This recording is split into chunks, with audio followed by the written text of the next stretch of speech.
what I'd like to mention here is everything with Harry is contrived by the people who are driving him. Now, it's coincidental that it should happen and be published today, the very day that the king goes to Golders Green to meet the very people who were attacked a couple of weeks ago. Tell me that's not contrived. Hi, all. Welcome to Royally Unfiltered, the show that takes you behind palace gates like never before. This week, it's the elite helping me tackle all the biggest headlines.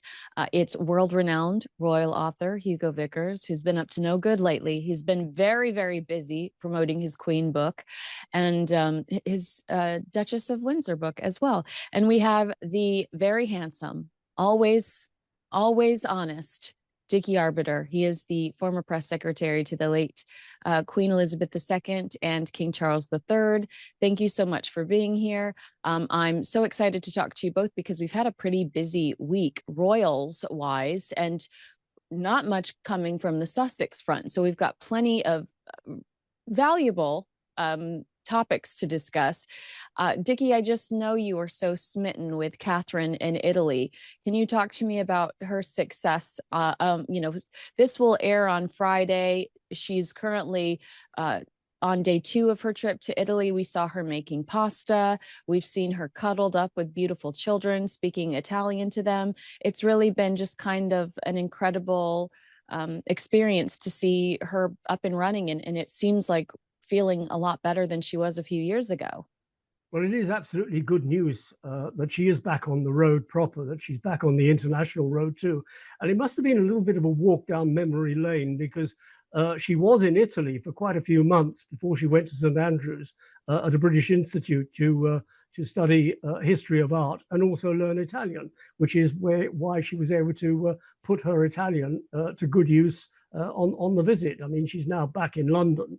Got back yesterday, and she's obviously thoroughly enjoyed every single minute because the Italians are very family oriented. So it's quite interesting, this project that they're doing in Reggio Emilia, that it is a sort of kind of early learning center where hitherto you expect the Italian families to do it within the family confines rather than in a kind of open institute.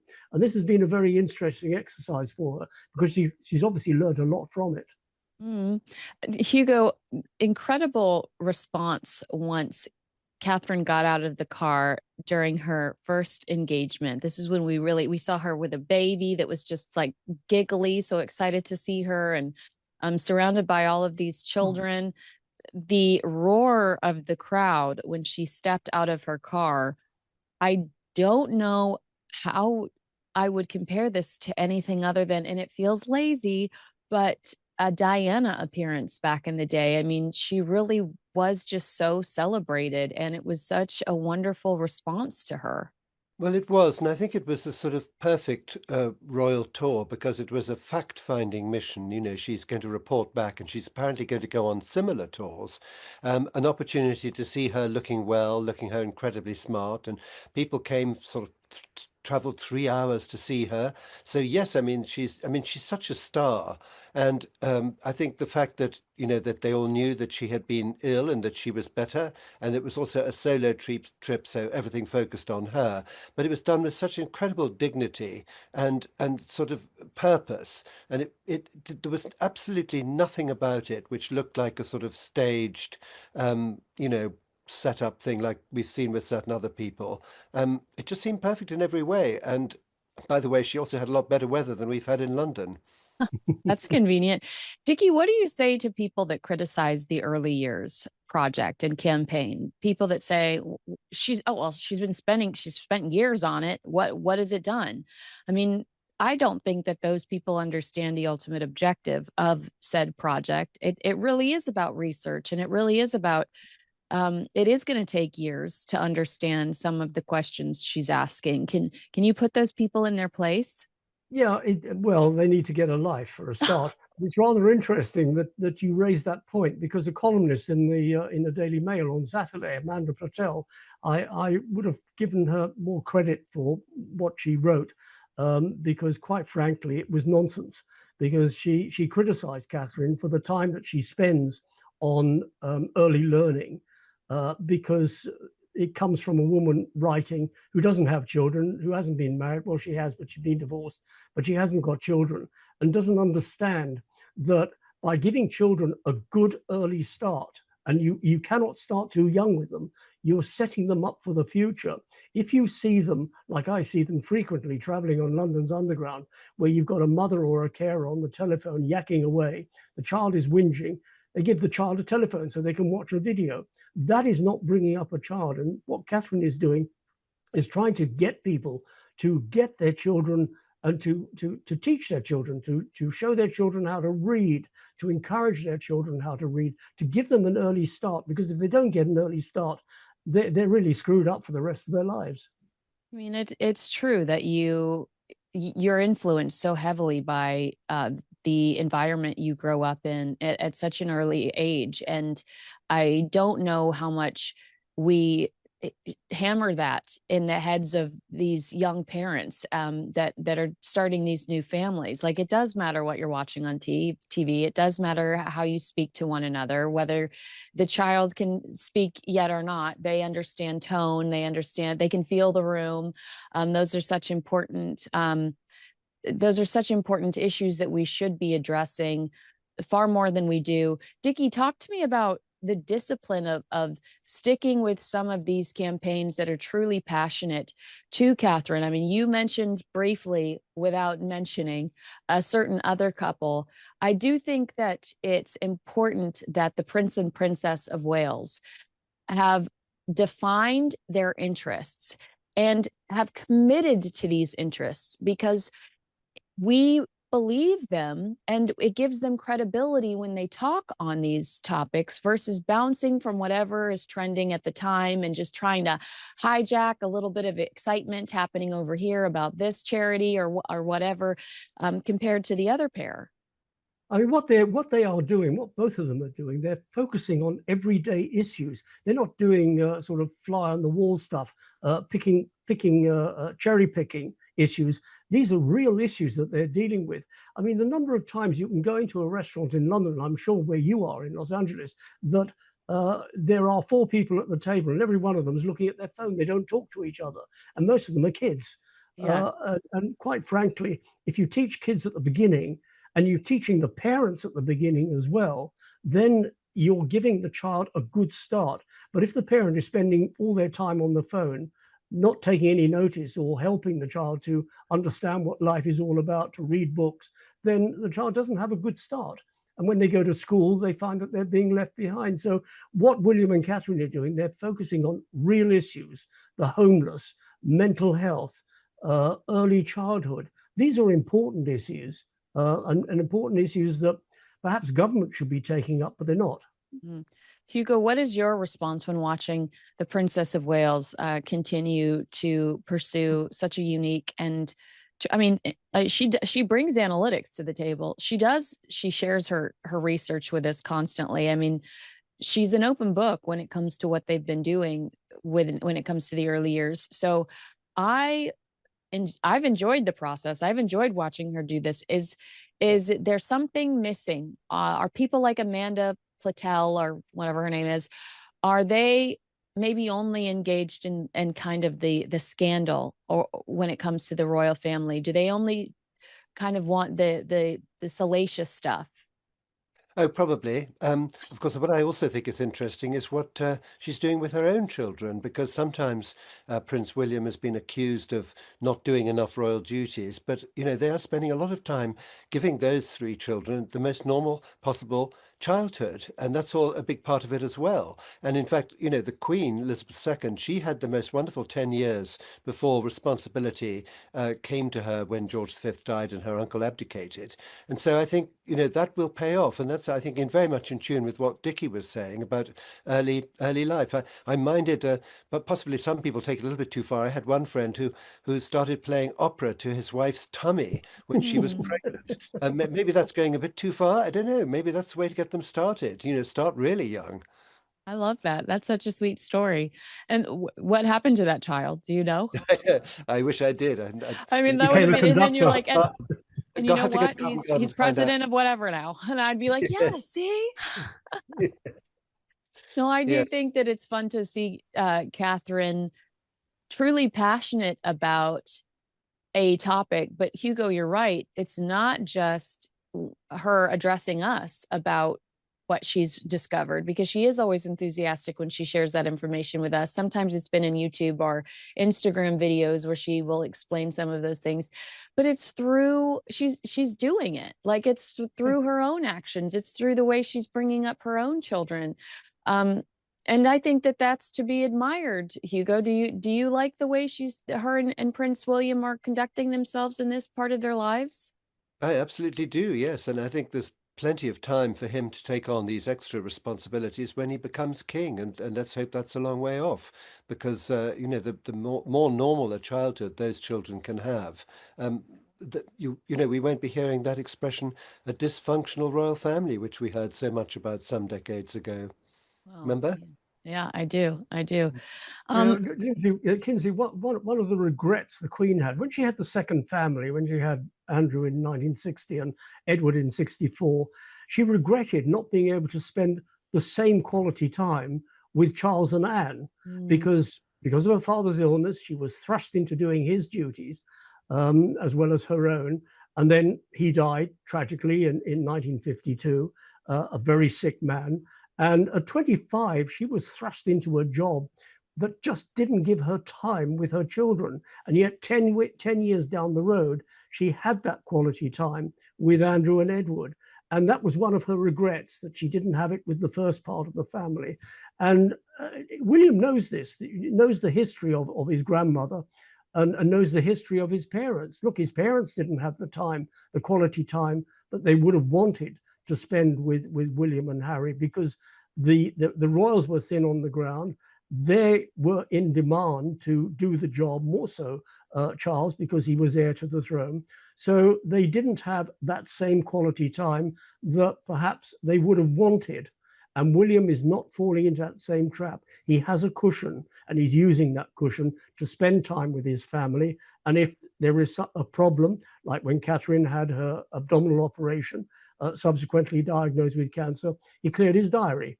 He put the family as a priority, which is interesting because the Queen only did it once when, at the time of the death of Diana, Princess of Wales. She stayed at Balmoral to be with her grandchildren rather than coming down to London, not really knowing what to do and people demanding. But William is got his priorities right, because children need their parents at this early age, and Catherine's making sure that's happening. I love that. Hugo, Dickie just mentioned Diana. I mentioned Diana earlier. I do think that it's a lazy comparison. It's easy to compare. These girls were always going to be compared to Diana, the Princess of Wales.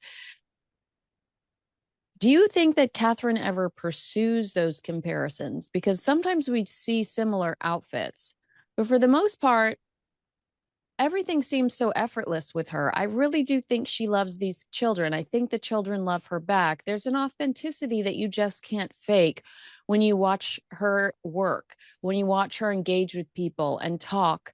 There's just a delicate sincerity that is so beautiful and rare.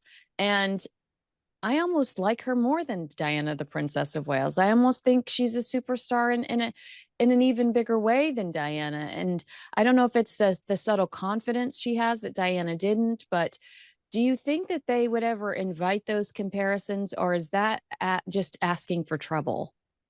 Well, I think the trouble is those comparisons are made in the press whenever they possibly can. But of Mm-hmm. course, the big difference between the two of them, and this may not have necessarily have been Diana's fault, is of course that Catherine does not compete. She doesn't compete with Prince William. She doesn't compete with the King. She didn't compete with Queen Elizabeth II. Whereas Diana, maybe she didn't intend to, but she certainly was left with that. We are left with that impression that it was all to do with her. That Prince Charles would be making a speech, and people would be looking at her.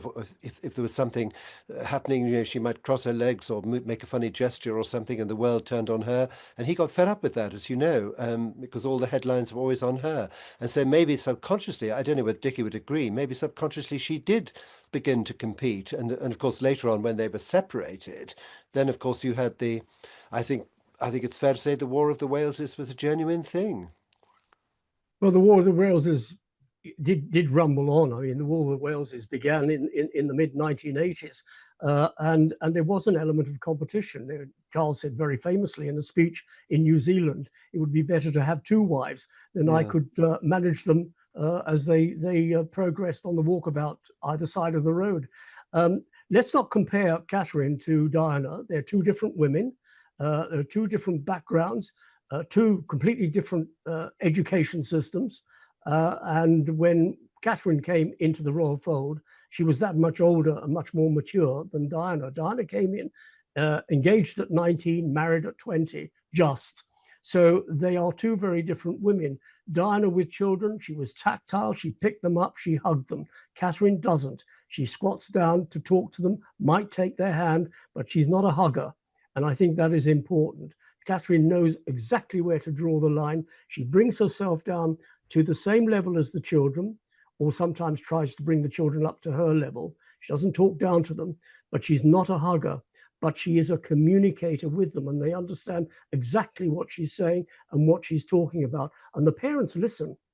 And we saw yesterday in Italy, how those crowds screamed. I mean, it was like greeting a pop star. Mm-hmm. Yeah, going back to the old days, it was similar sort of thing. But it must have been heartening for Catherine, because she has been off the international road for 3 years, and it's important she gets back on it. And my goodness, she came back on it with a bang. With a bang is right. I'll be honest with you, Hugo, when you said that there's a difference between Diana and Catherine, before you said no competing, I thought you were going to say she's in a relationship, two people very much in love. And maybe that is why she radiates differently than Diana. Because I think one of the things that attracted me to Diana when I was younger was like a loneliness I felt about her. I wanted to protect her. I cared about her. Whereas with Catherine, she truly radiates like a joy, I don't want to say a completion, but she is just so confident in her role, in her marriage, in her role as a mom. And I do think that they're different in that way. Do you get that at all? Or am I just picking apart something that is invisible? No, I think you're absolutely right. It's a very happy family, and of course, whenever they appear, we are all very happy to see them, especially when they bring as they say, when they bring the children with them, because you really couldn't have invented those children on a computer, in my experience. I think they're amazing, and yes, there was a vulnerability about Diana. I mean, I remember coining the slightly unpleasant expression that Prince Charles seemed to be the only man in London who wasn't in love with her. There was definitely a phase when that was happening, I think. Mm. Mm. I think the word you were looking for, Kinsey, was Catherine has confidence. Yes. Diana didn't have the confidence. Yes. Yeah. Hey, everyone, Kinsey Schofield here, and I want to tell you about today's sponsor. It's a total game changer, Peak's Liver Detox Protocol. You may not know it, but your liver handles a lot: energy, hormones, digestion, and even your mood. But with all the stress and toxins from everyday life, it needs some love. Forget harsh cleanses. Peak delivers gentle daily support inspired by traditional Chinese medicine. Their routine uses two simple blends. The first is a warming turmeric mix with cinnamon and black pepper, designed to help the body absorb it better and support the liver while calming inflammation. The second is a ginger and cinnamon blend that helps with blood flow, digestion, bloating, and immune support. The magic is how they work together to activate and flush for better digestion, stable energy, less brain fog, and that light, clear feeling. My energy is consistent, my skin is clear, and less bloating. That's Peak, where spirit meets science. Redefine your standard of health, secure 20% off your order, and begin your intentional wellness journey today at peaklife.com/Kinsey. That's PIQUE life.com/Kinsey. Thanks so much. Let's talk about this great quote I saw from Kemi Badenoch. I always am afraid I'm going to slaughter her poor last name. But Kemi was talking about, she's the leader of the opposition in the UK, So she is basically, I don't know how I would describe this to an American audience, Dickie. It's not her party that's in charge, but she is in charge of her party. Correct? Is that the way to describe Kemi's role? I think you're probably a bit right. Okay. It's a party in disarray. They lost so many seats, and she's had to work hard to pull them together. I don't think she's fully completed the job in pulling them together. There are still sort of side issues that certain members don't have confidence in her. She's a very good orator. She's very good at the dispatch box, and she, if they give her a chance, she can do something with the Conservative Party. But if they don't give them a chance, the problem is with the Conservatives, like any political party, as soon as you've got a leader, they then start plotting how they can get rid of that leader to put something else in, instead of all working together to get that leader into a position of authority. And this is what needs to happen with the Conservative Party, with their leader, to get her into a position of authority so they can get into a position of governing, because we're not being governed at the moment. This is the problem.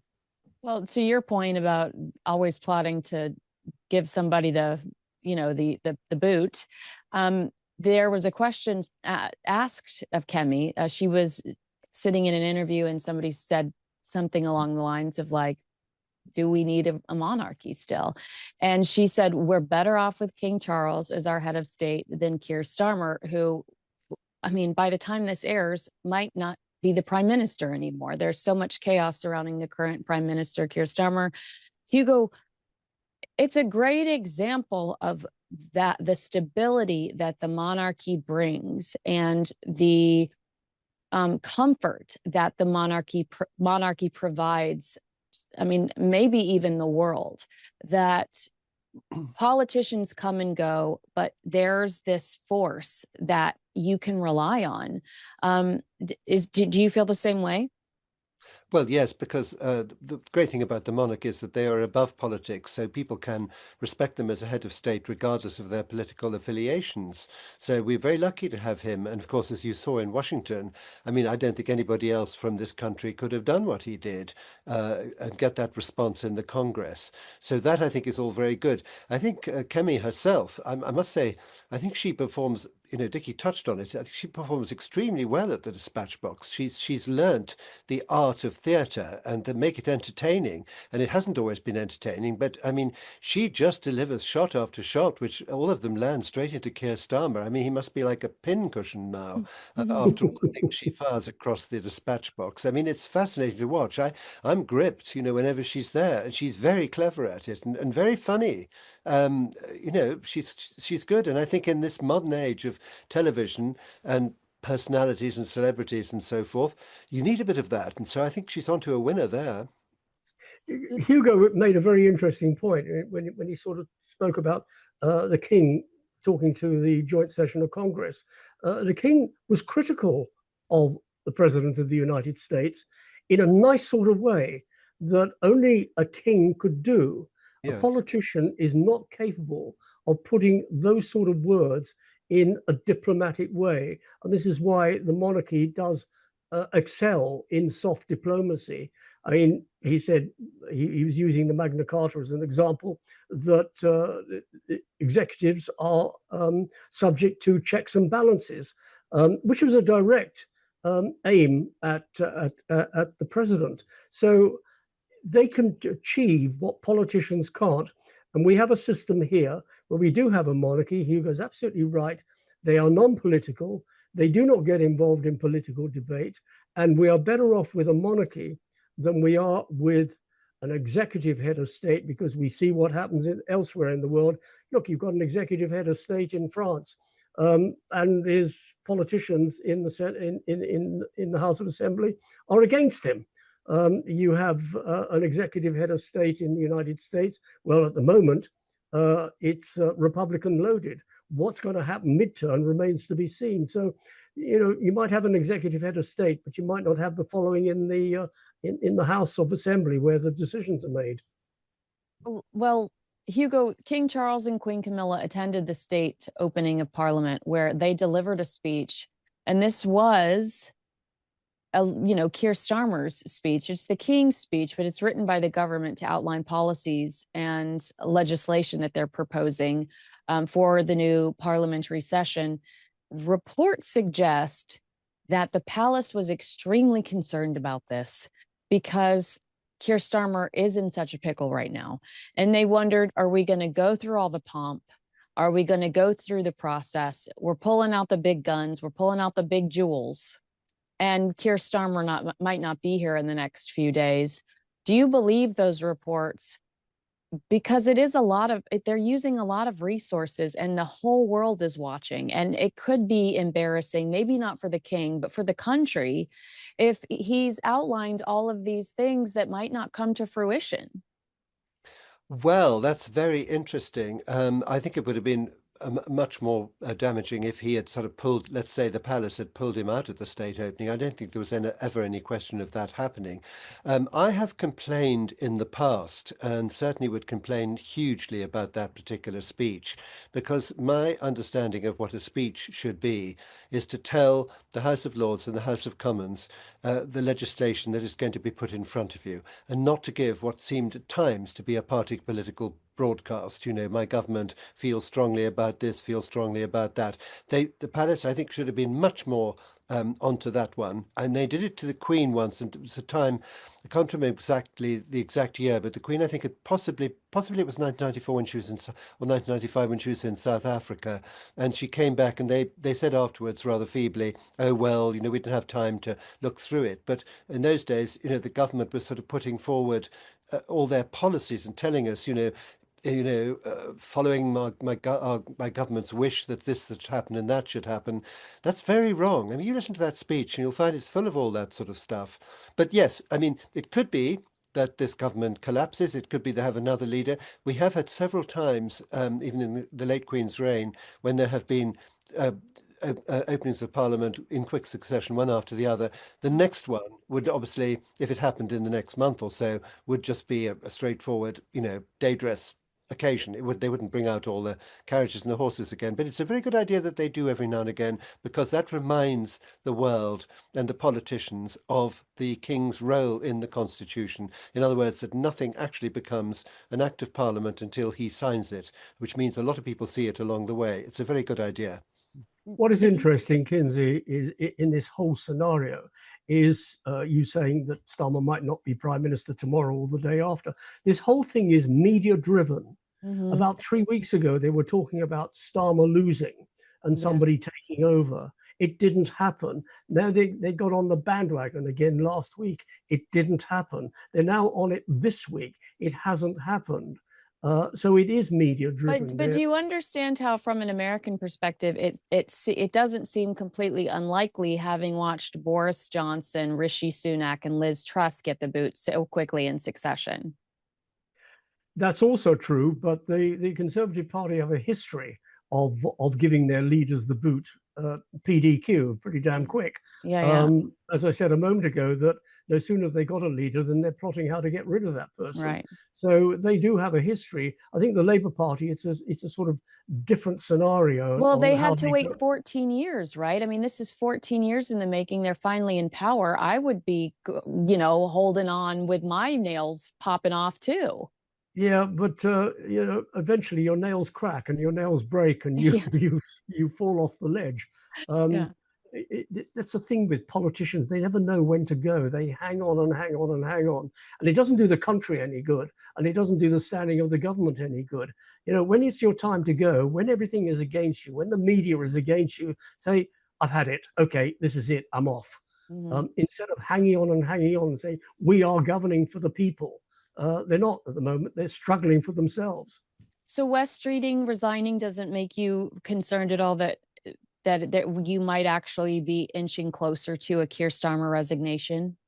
Well, Wes Streeting has resigned as health minister, and now an MP has resigned up in Manchester to make way for Andy Burnham to be elected to Parliament. But Andy Burnham has got to first resign his mayoralty in Manchester before he can stand for Parliament.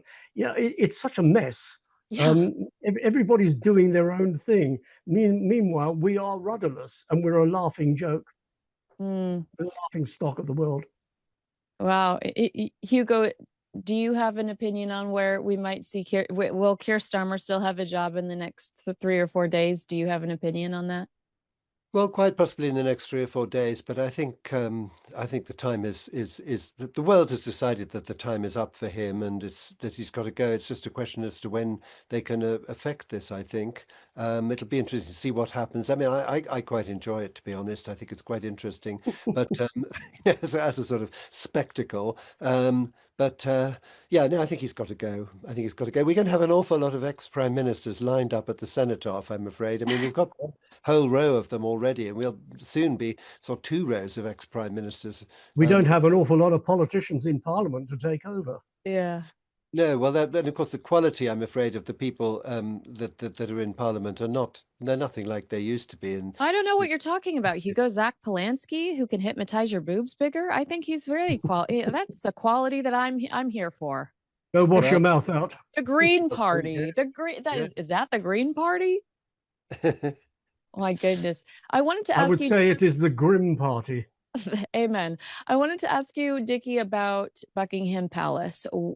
I mean, every time I feel like I've been around Buckingham Palace in the last year or so, there's been all sorts of construction going on, and I'm just so curious to see what it's going to look like. We're inching closer. What's the ultimate objective? Will anyone move in there? What are your predictions? What are you hearing? And what have you had the privilege of seeing? Well, firstly, Buckingham Palace undergoing resurfacing. It's got to be done. Buildings falling down. It has ancient pipework. It has ancient electrics. They're over 50 years old and they need replacing. So they're doing it. It's costing a bit of money, not as much as it would cost to do the Palace of Westminster. Buckingham Palace is costing £369 million. You can work that out in dollars. The Palace of Westminster, if the politicians don't move out, is going to cost something like £40 billion. Yes, you pursed Hugo, your lips. Hugo. Yes, ouch. Yeah. It is very eye-watering. Buckingham Palace, I can't see the king moving in. He moved out very quickly. He used to have offices there, and he moved out in 1987. He hated the building, and there's no way he was going back to live there. And quite frankly, it's not a home. It is a palace. It is an office. It's the headquarters of Monarchy PLC. And quite frankly, anybody who goes there at night or goes there at a weekend, it's like walking into, let's take a hotel in Los Angeles, a big hotel that nobody is staying there. All the lights are out. It's spooky. Ooh, It just isn't the place to live in. And there's just one small section for the monarch, which is on what we call the principal floor on the first floor. When you face the palace, it's on the right-hand side, on the north side. They're not a big suite of apartments.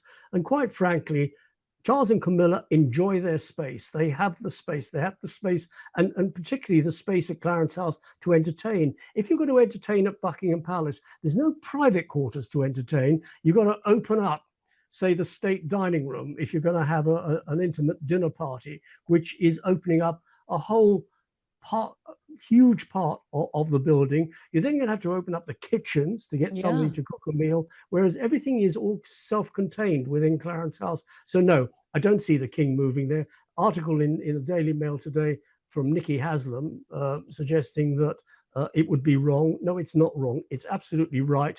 And I think the king will eventually look to opening Buckingham Palace more than 2.5 months of the year, make it an all-year tourist attraction, but still retain it as Monarchy HQ and also Monarchy entertaining, like diplomatic receptions, state banquets, investitures and things like that, and garden parties. So it will still have a function, but it will also be available to tourism.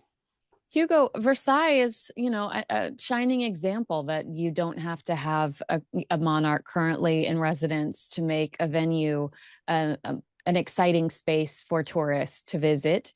I love some of the concepts I've heard or whispered about that this could become Buckingham Palace could create museums inside, and it would be open more often for tourists. I I would walk around it all day long if I could.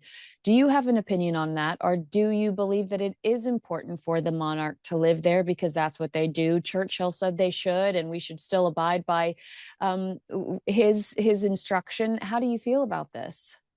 Well, you're quite right. Churchill insisted that the Queen and Prince Philip should move from Clarence House into Buckingham Palace. They didn't want to go. They were very happy there. Clarence House, of course, is an absolutely wonderful building, you know, with a big garden. I mean, it's a real home. It's probably really pretty much one of the nicest residences in London, quite frankly. And right in the middle of London, it's sort of run almost like an Edwardian home in the country or something. I mean, it's a quite extraordinary place.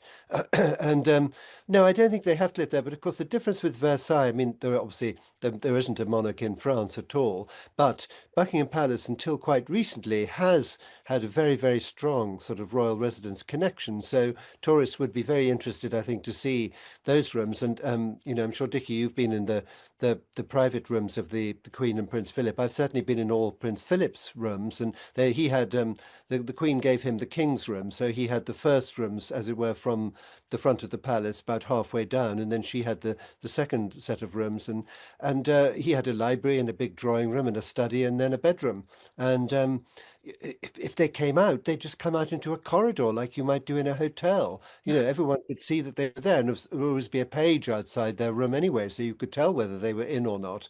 So no, it is depressing. I don't think they have to live there. And the king actually, you know, he usually gets what he wants. I mean, he doesn't do what he's told. I mean, I don't think any minister is going to try and tell him to go and live at Buckingham Palace. And even if they did, I don't think he would. He has a great excuse that it's all being rewired, etc. So, you know, by the time that's finished, I mean, he'll be a very old man. So, no, he'll stay at Clarence House.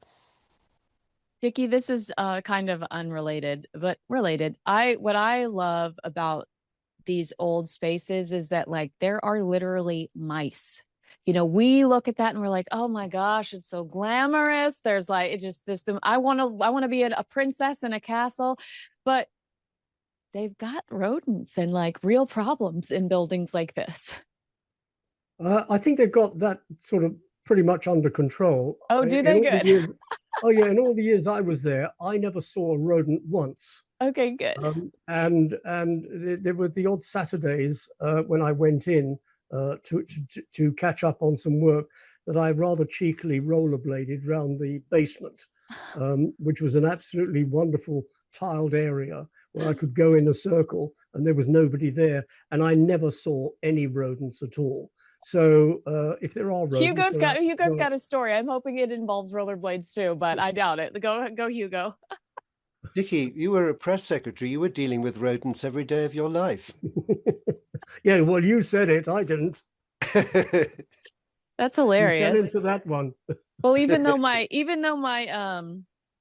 my question was wrong because you're saying that there were no rodents, we got some great visuals of Dickie on rollerblades out of it. So I'm glad I mentioned it despite me repeating fake news. Dickie has corrected the record. They've taken care of the rodent problem. But now we have Dickie rollerblading that is going to get us through the day, that visual, that mental image. And I love that for us. You know, we have had such a pleasant conversation so far. I hesitate to even take us here. Do we want to talk about Prince Harry? Do we want to talk about, well, I think from a political standpoint, and we've had some political heavy conversation so far, I do think it's fair for us to dissect this statesman essay Prince Harry allegedly wrote. Prince Harry, rising anti-Semitism in the UK is deeply troubling. Prince Harry has called out the rise of anti-Semitism in the UK in a new piece for the New Statesman titled My Fears for a Divided Kingdom. In it, Harry wrote, "We have seen how legitimate protests against state actions in the Middle East does exist alongside hostility towards Jewish communities at home, just as we have also seen how criticism of those actions can be too easily dismissed or mischaracterized. Nothing, whether criticism of a government or the reality of violence and destruction, can ever justify hostility towards an entire people or faith," he added. He touches on his own past mistakes, wearing a Nazi costume to a Halloween party, not really taking accountability, in my opinion. And also, he blamed William and Catherine for that in Spare. So I don't know. Very bizarre. Hugo, he wrote about his penis 14 times in Spare. If he wants to influence us on moisturizer, I'm all ears. But on geopolitical issues, I really don't have the time of day for this guy. And I don't believe for 1 second that he wrote this out of his own brain. I was going to say exactly that myself. Were you going to So mention the penis 14 times too? no, I tend not to, but you did. We leave that to a lady. I think that no, I'm not sure that it didn't sound exactly like him. If I was his English master at school, I would be wondering whether perhaps he'd been cheating or not a little bit. You know, it didn't seem like sound like him. But you know, listen, it's a valid point that he makes, but I don't necessarily think he's the right person to make it. Dickie, No, I agree with Hugo. I agree with Hugo on that one. And you also got to look at where it appeared. It appeared in the New Statesman, which is sort of more over to the left than it is centre. So it's the sort of thing that would appear. But what doesn't appear is, and he does talk about Gaza and the loss of life there. Why is there loss of life in Gaza? Wind the clock back a bit further. What happened on the in October, on the 7th of October in 2023. That is why what happened in Gaza, which is why what is happening in terms of anti-Semitism in the United Kingdom, and not just the UK, but it's a global issue at the moment. And Harry spouting out in the New Statesman is not going to solve the problem. Dickie, that is exactly what the problem is. People. Dickie, I wanted to say to you, because I am going to get probably too political here, but I felt like, because he's blaming Israel without blatantly say I blame Israel. He's challenging Israel in here. And I feel like it's not an educated, because Hugo is very nice to say he felt like he could agree with the message, but I almost disagree with the message. I feel like he's putting the blame on Israel, ignoring the fact that Starmer's government has an immigration issue. Am I just having a meltdown here, or am I making an you're okay not having point? a meltdown. And the other thing is, and I'm sure Hugo will agree on this one, a couple of weeks ago, Harry said he is a working royal. He's not a working royal. He might be on the edge of royalty. He is a prince of the United Kingdom because that's how he was born. But working royals, and if you're a member of the royal family, you do not talk politics. This was political, and he shouldn't have put his name to it. But he obviously got a whack of money for it. Otherwise, he wouldn't have done it. Oh, wow. Do you think that could have been the situation, Hugo, or do you think he's just trying to rebrand himself because he did so much harm to his brand over the last 6 years? He's unbrandable. Yeah, I know. I think anything is possible. Yeah. Do you think that he is this whole I'm a working royal, I'm forcing this half in, half out? Is it about running out of options, or does he miss his old life, or is this just like a quick cash grab, perhaps? I think it could be any or all of those things. I personally don't see him trying to become a working royal. And of course, as I've said on many occasions in the past, it would be very counterproductive if he did, because the moment he appears on these shores, which he does with certain frequency, people immediately say, oh, William's doing this, Harry's doing that, and they compare the two, and it takes away from the important work that the royal family are doing. You know, he's in competition. This is this thing I was banging on about. The successful members of the royal family are the ones who support but do not compete, and he certainly competes. What I'd like to mention here is everything with Harry is contrived by the people who are driving him. Now, it's coincidental that it should happen and be published today, the very day that the king goes to Golders Green to meet the very people who were attacked a couple of weeks ago. Tell me that's not contrived. That's unfortunate timing. I mean, that is really, that's the way he operates. That's disrespectful. That's what he does. He does it whether it's to his father or to William or to Catherine. Every time that they're doing something that is high profile, Harry comes out with something, or Mrs. Sussex comes out with something. It's usually Harry. There are people manipulating. I mean, Harry is almost behaving like a ventriloquist dummy. That there are people pulling the strings, and he is letting them do that. Hugo, when you see things like this, do you ask yourself why he still has a title? Well, I don't actually ask myself that question, but I know That's why it's got. okay. But I think he needs to be a bit careful because we've seen how very easy it is for a monarch to remove a title. So I think he'd better be very careful. Personally, I'd be very worried if I was him. Dickie, do you think that he should be concerned about that, or do you think that that would just that would allow him to continue with this victimhood narrative, and then he gets to continue to be the martyr? Harry is always going to continue with the victimhood character. That he is doing it under the guise of being a prince of the United Kingdom is all wrong. He is either a prince of the United Kingdom or he isn't. But you can't do one thing and expect people to be bowing and kowtowing to you and calling you sir, which is what I think people do. They call him sir. All right, well, agree. Fired up towards the end. I'm still red. I'm hoping that will go away today. Agree with us, disagree with us, let us know in the comments below. Make sure you like, subscribe, and share this video with a friend. Hugo Vickers, you've got so many new good books out. I'm hoping my audience has already ordered them online. Dickie Arbiter, you've got some exciting news coming up for us, and I can't wait for you to give Kinsey Schofield the exclusive. No pressure. Okay. But that's what we call a deep tease in the industry. I'll wait for your text messages thanking me after we end this show that I didn't ask you about Sarah Ferguson and P. Diddy, because that would have been a conversation, but I respect and love you too way more than to ask you to go there. We look forward to seeing you guys again so soon. Thanks for spending some time with us, and we'll see you again next time. Bye, guys.